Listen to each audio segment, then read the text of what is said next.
Hi everyone, அஸ்ஸலாமு அலைக்கும். Welcome back to my channel traditional அடுப்பங்கரை. இதுதான் என்னோட அடுப்பங்கரை. நோய் இல்லாமல் வாழ்கிறதுக்கு ஹெல்த்தியான ஃபுட்டை மட்டும் தான் நான் இங்கே ட்ரை பண்ண போகிறேன். அந்த வகையில் இன்றைக்கி ட்ரெடிஷ்னல் ஹெல்த் மிக்ஸ் என்னோட சத்து மாவு போட்டு ஒரு சாஃப்டான புட்டு எப்படி செய்கிறதுன்னு தான் பார்க்க போகிறோம். இப்போ வீடியோஸ்குள்ளே போகிறதுக்கு முன்னாடி சப்ஸ்கிரைப் பண்ணிவிட்டு பக்கத்தில் இருக்க பெல் ஐக்கானையும் கிளிக் பண்ணி வச்சுக்கோங்க. அப்போ தான் நான் போகிற வீடியோஸ் நோட்டிஃபிகேஷனாக உங்களை வந்து சேரும். எனக்கும் ஒரு சப்போர்ட்டாக இருக்கும். இப்போ நான் 4 பேர் செய்கிறதுக்கு சத்து மாவு 1/4 கிலோ எடுத்திருக்கேன். இந்த 30 வகையான தானியங்கள் கலந்த சத்து மாவை உங்களால் ரெடி பண்ண முடியும் அப்படின்னா ரெடி பண்ணிக்கோங்க. எங்களால் முடியாது அப்படின்னு நினைக்கிறவங்க கீழே தெரிகிற வாட்ஸ்அப் நம்பருக்கு ஆர்டர் ப்ளேஸ் பண்ணுங்கள். நீங்கள் தமிழ்நாட்டில் எந்த மூலையில் இருந்தாலும் ஆர்டர் போட்ட ஒரே நாள்லேயே உங்களை வந்து அடையிற மாதிரி நாங்கள் அனுப்பி வச்சுருவோம். இப்போ வந்து சத்து மாவுக்கு தேவையான அளவு உப்பு சேர்த்துக்கலாம். உப்பு சேர்த்துட்டு நல்லா எல்லா பக்கமும் கலந்து விட்டுருங்க. இந்த நம்மளோட கைகளால் ஒரு கைப்பிடி தண்ணியை ஒரே அடியாக ஊற்றிடாமல் இப்படி ஒரு கைப்பிடி மட்டும் தண்ணி சேர்த்துட்டு நல்லா எல்லா பக்கமும் படுற மாதிரி நல்லா பெதறி விட்டு எடுத்துக்கோங்க. நல்லா வந்து கலந்து விட்டுறணும். தண்ணியை ரொம்ப ஆயிடக்கூடாது. அதே சமயம் எல்லா மாவுலேயும் தண்ணியும் பட்டிருக்கணும். அப்போ தான் வந்து புட்டு சாஃப்டாக வரும். இப்படி ஒரு கையாக ஒரு 4-5 கை வந்து 2 நிமிஷத்துக்கு ஒரு தடவை ஒரு கைப்பிடியாக தண்ணி சேர்த்து நல்லா வந்து இந்த மாதிரி நல்லா கிளறி விட்டுட்டே இருங்க. எல்லா மாவையும் நல்லா பெதறி விட்டதுக்கு பிறகு பிடிச்சி பார்க்கும்போது நல்லா மாவு ஒட்டிட்டு ஒரே கைப்பிடியாக வரணும். அந்தளவுக்கு நம்ம நல்லா பெதறி இருந்தால் தான் புட்டு நல்லாயிருக்கும் சாப்பிட்றதுக்கு.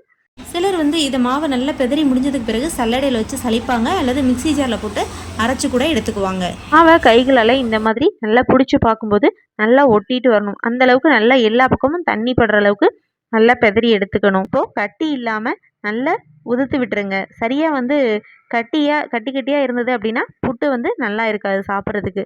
ஸோ கட்டி இல்லாமல் 2 கைகளையும் கொடுத்து நல்லா வந்து பொழுன்னு நல்லா பொழுப்பு வைக்குங்க. கட்டி இல்லாமல் கட்டிப்படாமல் நல்லா கிண்டினதுக்கு பிறகு இந்த மாதிரி பிடிச்சி பார்க்கும்போது மாவு நல்லா பிடிப்பட்டு வந்தது அப்படின்னா வந்து நல்லா கிளறியாச்சு அப்படின்னு அர்த்தம்.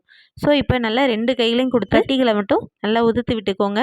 இப்போ இதை இட்லி சட்டியில் வச்சு இட்லியை வைக்கிற மாதிரி அவிச்சு எடுத்துக்கலாம். மாவு பாருங்கள், பார்க்கும்போதே கரெக்டான பதத்தில் ரெடியாக இருக்குது. தொட்டு பார்க்கும்போது ஒரு நல்ல சாஃப்டாக இருக்கும். நல்லா எல்லா பக்கமும் ஈரம் பட்டுட்டு புட்டு மாவு அவிக்கிறதுக்கு கரெக்டான பதத்தில் ரெடி பண்ணியாச்சு. இப்போ இட்லி சட்டியில் தண்ணியை ஹீட் பண்ணிடலாம். இப்போ இது மேலே ஒரு காட்டன் துணியை விரிச்சிட்டு இது மேலே புட்டு மாவை அள்ளி வச்சு ஒரு 10 நிமிஷம் டு 1/4 மணி நேரம் வரையும் நல்லா வேக வச்சு எடுத்துக்கலாம்.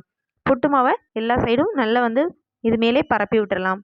பரப்பி விட்டதுக்கு பிறகு இப்போ மூடி போட்டுட்டு இதை நல்லா மூடி வச்சுட்டு ஒரு 1/4 மணி நேரம் டைம் எடுத்துட்டு நல்லா வேக வச்சும் எடுத்துடலாம். இந்த புட்டு மாவை இப்படி ஆவியில் வச்சு வேக வச்சு சாப்பிடும்போது ரொம்பவே ஒரு ஹெல்த்தியான ஃபுட்டாக இருக்கும். இது கூட தேங்காய் வெல்லம் எல்லாம் சேர்த்து சாப்பிடும்போது ரொம்பவே ஒரு சிறந்த காலை உணவாக கண்டிப்பாக இருக்கும். இந்த மெத்தடில் சத்து மாவை ட்ரை பண்ணி பாருங்கள். இதோட டேஸ்ட்டு உங்கள் வீட்டில் இருக்கிறவங்க எல்லாருக்குமே ரொம்ப பிடிச்சி போயிடும்.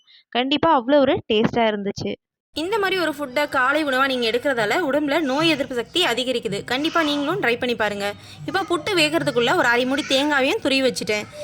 இப்போ பாருங்கள், நல்லா புட்டு வந்து நல்லா வந்து கையில் ஒட்டாமல் நல்லா வந்து ஒரு பொழுப்பாக நல்லா வெந்து வந்துருச்சு. இப்போ இதை வந்து ஒரு பிளேட்டுக்கு மாற்றிடலாம். இப்போ இது கூடவே சூடாக இருக்கும்போதே நெய், தேங்காய், அப்புறம் நாட்டு சக்கரை, பனை வெல்லம் எது வேணாலும் சேர்த்துக்கலாம். நான் இன்றைக்கி நாட்டு சக்கரை தான் எடுத்திருக்கேன். நல்லா கிளறி விட்டுருங்க.